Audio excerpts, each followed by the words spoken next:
this session will be more genetically revealed, the mechanisms in cancer. So Caterina, please.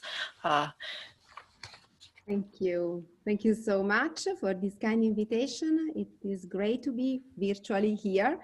So I'm now doing the more difficult things to share my computer, my laptop. Do you see everything? Do you see my presentation? Yes. Good. It's working. Yes. Okay. So today I will tell you what we are doing on melanoma plasticity and miRNAs.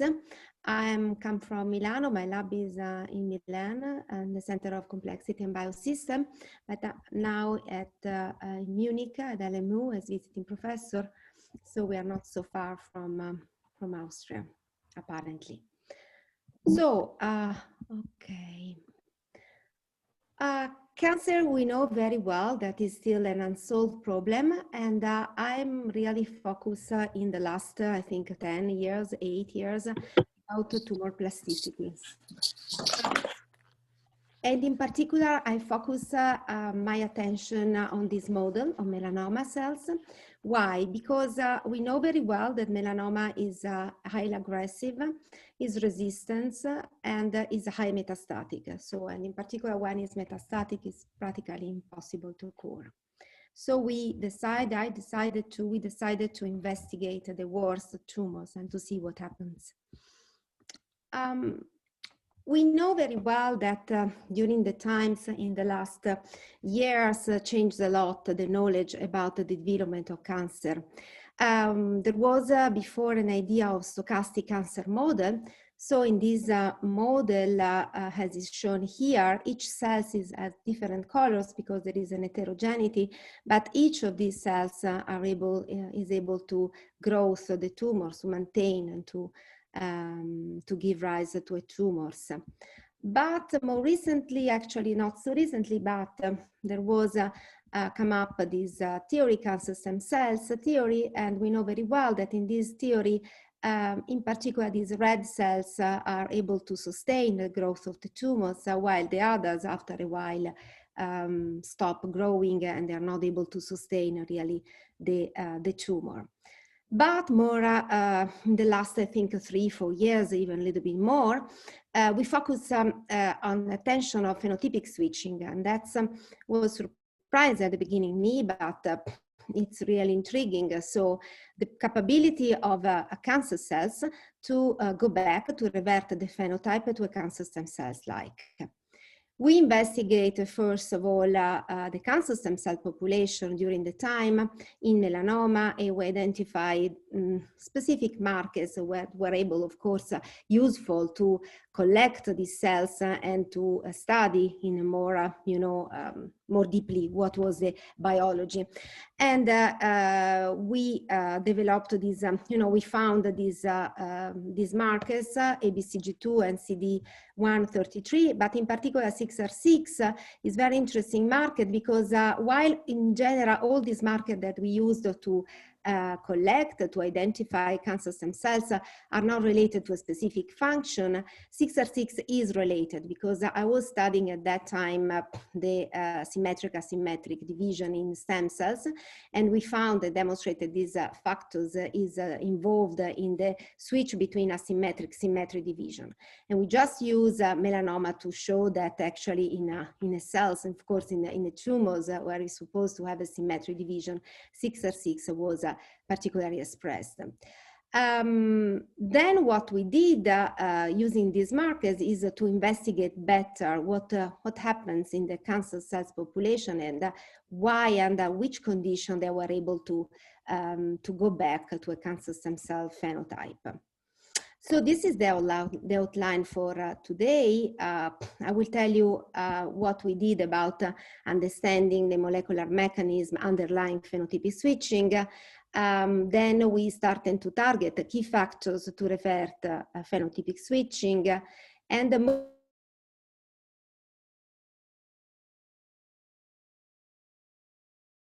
switch a lot more my interest in quantitative biology and artificial intelligence, in particular in digital medicine.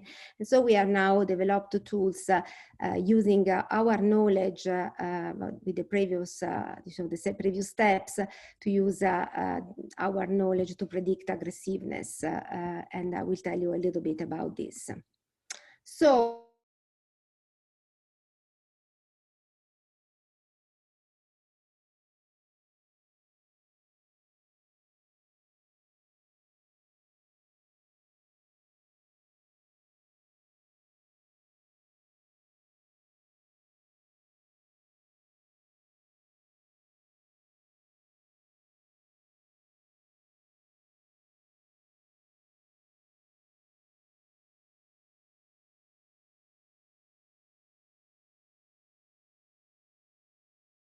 the first point. Phenotypic switching. So we just bump in phenotypic switching just by chance, I would say, because the idea was, okay, I read the papers and there was a paper not convincing me describing the possibility of cancer cells. Now, the time we are in 2015, even more, even before, probably 14. And I was not convinced by this paper. I was in US, I was in Cornell University, and with my colleagues, we started to discuss this story, and we planned to do these experiments. And the idea was to demonstrate, actually, we were pretty sure that there was no phenotypic switching, no capability of cancer cells to revert. So what we did is to collect, in this case, the negative population, so the cells that were completely negative for different kinds of markers. We use not only the markers that I showed before, ABCG2, CD133, 6R6, but also other markers that come from the literature and very well used for melanoma, like this one, CD271 and others. So in the papers, there are many different markers. Also because we wanted to be sure that was not dependent by the markers that we were using, because as I told you, each marker has not really a biological function, is associated. 6R6 seems to be more related, but still is a marker. So what we did is we collected the negative population, and we just wait and see what happens during the time, and we quantified the possible presence with FACS of these markers. And you can see here, we were really surprised because we found an overshoot at 10 days of the markers, of the cancer stem cells markers, all the markers that we use. So it was completely independent. Here I show you two, but if you look at the paper, there are many of them. And all the behavior is exactly the same. There is an overshoot at 10 days, and let's go back. You see that it's real because here you have the staining, the wild type population, the bulk, the starting population completely negative. So the negative population, and you see that of course you don't have any significant staining. The positive population for these markers are all the cells positive, but then we want also to understand if during the overshoot at 10 days, this overshoot was given by few cells that are very, very maybe brightness, very positive, or many cells that are all positive, all the bulk were positive. And as you can see here, this is the situation because all the cells were positive. So that was really surprising, but was also intriguing because that means that there is a capability of the cells to, the possibility of the cells to control the level of expression of these markers during the time. So we did another experiments that I think is, we thought a lot about these experiments, and it's very simple. I like simple experiments because I think that from simple things we understand very well biology, the roots of biology. The experiments was very easy because we said, okay, if it's true, if we took now the negative population and we add a little bit of the positive, so imagine one cell, just ideally two cells, and then see what happens. We mix and again wait. Sometimes we wait 2 days, up to 6 days, and we again check the levels of expression of cancer stem cells markers. What happens? So, and this was really interesting in my view, because we found that when we added a very small amount of cancer stem cells, you see that the cells after 6 days, revert the phenotype. So they re-express these markers, the cancer stem cells marker. But when we are really in the bulk, usually in the bulk, we have about 1% of cancer stem cells.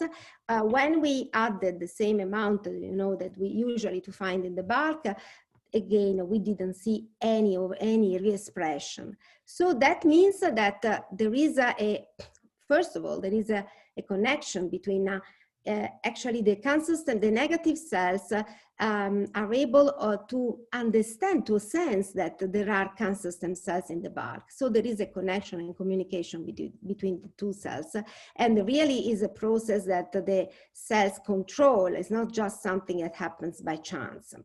So that was the starting point. And we, of course, in this paper, we was starting to investigate what was the molecular mechanism that was behind this process. And we focus our attention on microRNAs because they drives a lot of function, or they control the network. As you can see here, the situation, we analyzed them. We analyzed which kind of microRNAs were expressed during before the overshoot and at the overshoot, and also we analyzed also after the overshoot. It's quite similar to the normal situation, the wild type, the bulk. And as you can see here, the situation is complex. I used to work in complex system in biology, so complex means that it's not just one factor that drives everything, but actually there is a connection between different microRNAs that control. And when we analyze which pathways were mainly involved, you see that we found the pathways that we know very well are very important for stemness. So control Wnt and PI3 kinase. And the situation is dynamic, because at 10 days we didn't find the same dynamics, but a different one, even more complex. So there is a tight control of the process, and all these microRNA work together. But in particular, we of course focus and starting to think about these microRNA 222.5b, because it was the only one that we found before the overshoot higher expressed. After the overshoot, less expressed, actually this go down. Then, of course, we analyze very well the cancer stem before the overshoot. At the overshoot is at 10 days. The factors that are involved in stemness, that control the stemness properties. And we found a dynamic. Many of these are expressed at 10 days. You see here snail 1, snail 2, twist, even P53, and that's very interesting. We also investigate in this paper a little bit about P53 and P10. So there is, again, a dynamic that is quite pretty interesting, because, is a way to control the stemness properties. I'm sorry, problem with the, okay. And then, since we used to understand, to develop models to predict what will happen in a specific situation, we develop a model, and also to demonstrate that this idea that the cancer stem cells, there is a connection between a communication between cancer cells and cancer stem cells, is actually one is real. So it's not only something that we see we can also develop a model that can predict in a different situation what will happen. And what we did is here briefly described. So we have here a cancer stem cells that can divide in a symmetric way or symmetric, giving rise to cancer stem cells or to senescent cells or cancer cells. And on the other hand, we have cancer cells that can give rise to another two cancer cells, or senescence 1. And more important, we put in the model the capability of these cells, even senescence is not changing so much, the capability to switch back to cancer stem cell phenotype. And what we found, you can appreciate here, we found an overshoot when the concentration of cancer stem cells were very low, and we impose in the model the presence of this macroRNA switching of this process. And in this condition, actually, that resemble what we found in the experiments, we got an overshoot, again, a re-expression, an increase of Hello, Farah, can you please unmute yourself? خیلی ممنونم. مرسی. الحمدلله. مشتاق شنیدن صداتون. قربان شما، خیلی ممنونم. مشتاق شنیدن صداتون. بچه‌ها خوبن؟ Farah, can you please unmute yourself? همه خوبن. اتفاقا شمارتون از فهیمه گرفتم بهتون زنگ بزنم. وقت نکردم.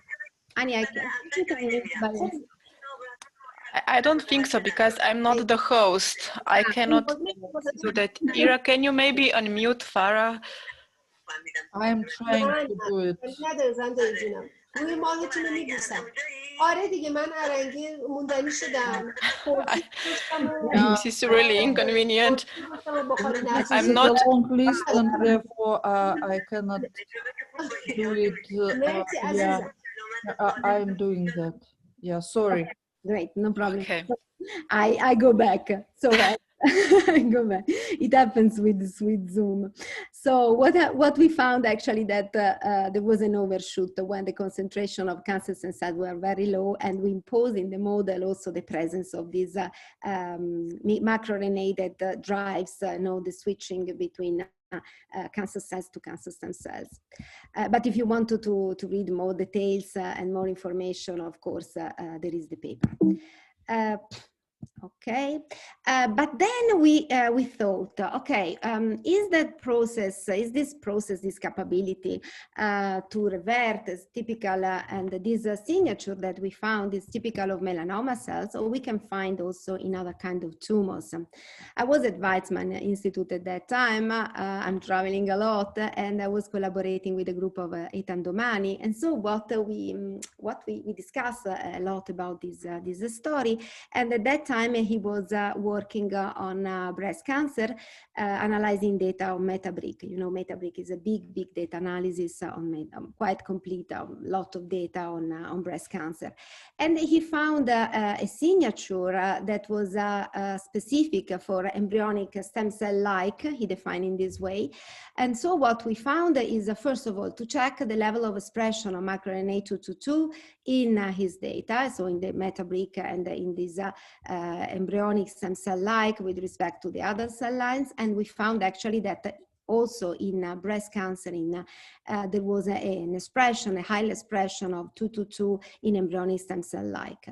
And then we found also our signature, I mean, all the level of expression of the different factors involved in stemness.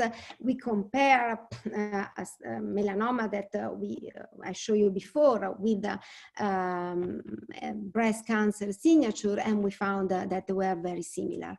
So doesn't seem to be specific only of melanoma, but is a critical, you know, seems to be more at the background and the critical function for different kinds of tumors, at least from melanoma and breast cancer. We didn't check all kinds of melanoma, all kinds of tumors.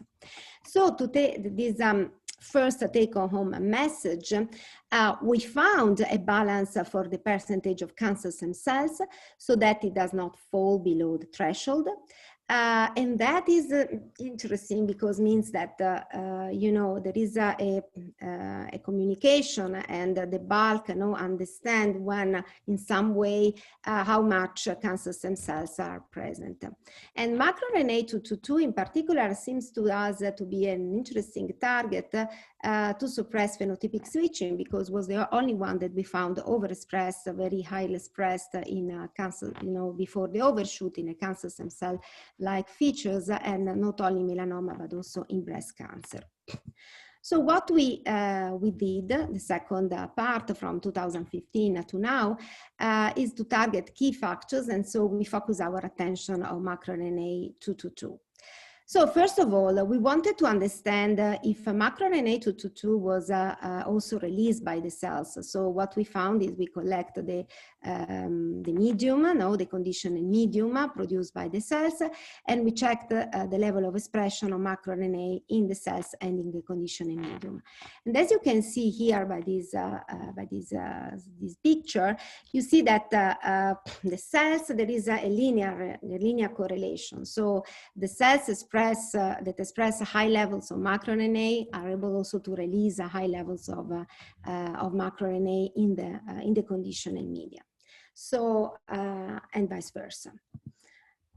Then we create cell lines. So we use the cell that is derived from a patient that we use in the previous paper, the previous work that I showed you before, and we knock out macroRNA 222. Here is just to show you that macroRNA 222 was actually knocked down. So there was no expression of 222. And then what happened? First of all, we checked what was the level of expression of cancer stem cell marker. And as you can see, as expected, the levels was decreased. You see here the 6R6, but we also, of course, checked other kind of stem cell marker, because we don't want that we want always to check that is not dependent by a specific marker that we are looking at. And also we also seen that when we also found that when we knock down macroRNA 222, we didn't affect other kind of other kind of macroRNAs. So the other macroRNAs actually that we analyzed, they didn't change. So it was specific what we were doing, and we observed a decreased expression of cancer stem cells marker. And then we focus our attention on epithelial mesenchymal transition, of course, because we know very well, and we listen other lectures about that. That is a critical step. The cells acquiring a mesenchymal state acquired, of course, many markers. We already demonstrated in 2015 that many of the markers in mesenchymal types were expressed in this condition. And in this case, we focus our attention on the capability of the cells to move, actually to change the shape and to move. And in this case, it was interesting to understand if they were able to be strong migratory potential. What we did is two different approach. One in vitro, so a scratch assay that you can see here on panel A. So we have a comparison here between the scramble. So we just infected the cells with the scramble genes and knock out microRNA 222. And what we did is to measure the direction of each of cells. So we did a quantification of the direction of the cells, the velocity of the cells, and here you see the result. This is a PIV in a function on the velocity. And you see very well that the knocking out of macroRNA 222 leads to a decreased velocity of the cells in the bulk. Then what we did is to do spheroids. So here you see the spheroids in the scramble and macroRNA 222 over the time. And here is again the radio of these spheroids during the time. And as you can see, the knocking down of macroRNA 222 leads to the incapability of the cells not to spread. Actually, and I show you some video just in a few seconds, the cells without macroRNA are able to move, because we found that the cells were moving, and they also, I will show you some a video on that, but we are not able to spread. We are not able to spread in the collagen. All these spheroids are in the matrix, in the collagen. Here you can see, so I need to move this, okay. Okay, here you can see scramble, and you see that the cells are spreading as, spreading as usual. It's very similar to a wild type. And what happens when, oh, the next one, okay? And this is the macroRNA 222 knockdown, and you see that the cells are able to move, they are moving, but not spreading in the collagen.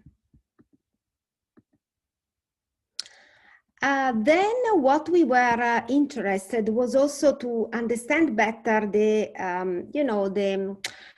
even the control of this macroRNA 222. And so we focus our attention on the crosstalk between macroRNA, the mRNAs, and circulars, because we know very well that circulars are also involved in this process of control, as you can see here.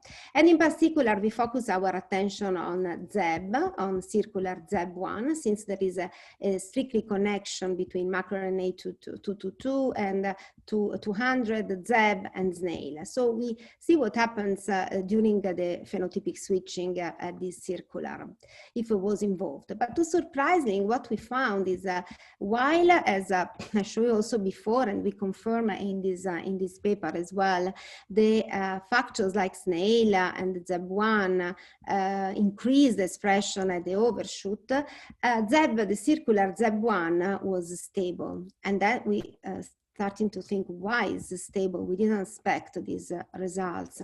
Again, we developed a mathematical model that takes into account all the pathways, and we predict with using this model that that happened because there is this backstage, there's a back splicing of circular, and so there is probably another control, another level of control in the level of expression of this circular. And actually now this prediction is becoming, confirmed by data that are coming up in the literature. So at this stage, the take-home message is a macroRNA knockout to impairs phenotypic switching, and it's pretty important, the communication between the cells. We are now working better on this point, trying to elucidate also a lot of other aspects that should be better understood. And we are now trying to answer all the questions that are, of course, behind, following from this first evidence. In the meantime, what I'm always interested in to use our knowledge to predict, to do something that is able to predict, in this case, aggressiveness, because metastasis is always the best situation, because we don't have so many, possibility to cure these people. So what we did is to develop a model, a theoretical model, and to do also experiments. So this is the model that we build. We build a model taking account all the network of EMT, completely all the network, because in the previous one that was published before us, they just take in account a small network, and that is a problem, of course, because you don't have all the possibility and all the complexity of the network. So in this paper, and you can read, it is really a complete picture. And what we did now, the powerful of this model is that we can on or off, and decided which node we want to, on or off, or change a little bit, and see what happens on all the network. We, of course, validate the network. This is a single cell evolution experiments, a single cell evolution. We have, this is RNA-seq, human embryonic stem cells during differentiation. So here in green, you see you have the two states. So here is epithelial state, and this is mesenchymal state. During the time, the cells supposed to go from epithelial state to mesenchymal state. And usually what the biologists do is to look, the epithelial state, and then you go at the end and you see that the cells are at the mesenchymal state. Now you can see the dynamics of these cells, because you see this is a single cell. Each of these is a single cells, and you can see that the cells are moving over the time to the epithelial state, to the mesenchymal one. But more interesting, you see one thing that is impossible practically to catch, with biologists, that these cells, after a while, are moving back a little bit and are located in the middle between epithelial and mesenchymal state. And that could be very interesting. So if you want more details, this is the idea. So we are able to develop a landscape. So the landscape for us is really all the possibility that the cells can have, so all the heterogeneity of the cells. And in this case, the peak and the valley represent the cells that are more aggressive or less aggressive. And we use this strategy for breast cancer. This paper now is submitted, and I think it's very interesting because we in this case, we consider the triple negative breast cancer, and what we use this model of the landscape, and you see here in this plot the relapse-free survival over the time, and you can appreciate how the mesenchymal cells, the situation, the mesenchymal patients in this case are located here, but we found that the triple negative have two different subtypes. One is mesenchymal type, you can see here, with the lower survival rate, but another one, epithelial one, with a higher survival rate. And you see here each cells where each patient actually how is located. And that's for the first time we are able to have a stratification of these patients. It is not exactly the same. There are some patients that, for a reason, of course, because we know the signature for these patients are more related to a mesenchymal type, and so the prognosis is really worse. But there is another group of patients that have a different signature and are more epithelial, and the prognosis is better. Okay, and this is now under submission. So I want to show you the group. We are now located in Milan and in Munich. This was last year, actually, yes, last year, 2019, when part of the group came to Munich. So the people that worked at this project is Maria Chiara. Maria Chiara did a lot of work on the characterization of 222. Maria Rita works a lot on the circular. Fran is working with me and Stefano on the artificial intelligence and development of a strategy to predict, and the other people on other kind of project. If you want more information, this is our website. And of course, it's very important that I mention our external collaborators. We worked together at this paper in 2015 when I was in Cornell, Jim Seth and Chris Myers, and now we are starting again to think a more complicated, more not complicated, but more comprehensive model on phenotypic switching. So I really want to, it's part of the group. And of course, I want to thank you so much for your attention. Thanks a lot. Thank you. Thank you, Caterina. This was really an excellent lecture. So it was really amazing to listen. So now we are open for discussion. So in the chat, there is no question yet. Yeah.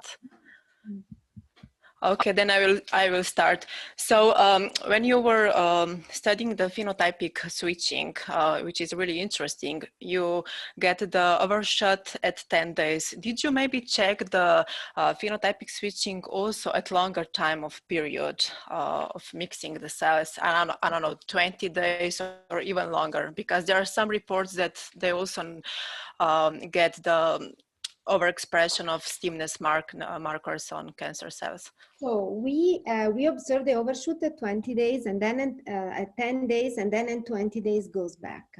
So okay. That's what we know for sure. Then we didn't do, because we are lazy and we didn't have the time to do this, to go on. So to see if there is some kind of waves, Okay. that could be also expected. But to be honest, we are so busy, and also this lockdown was, we had some ideas this year, but was a problem. But yes, it would be interesting to see if there are some kind of waves, Maybe. But at the end, what we know is that there is actually, an overshoot. So it's an increase and decrease at 20 days. That's in these models, of course. Okay, great, thank you. Welcome. So are there questions? Okay, if not,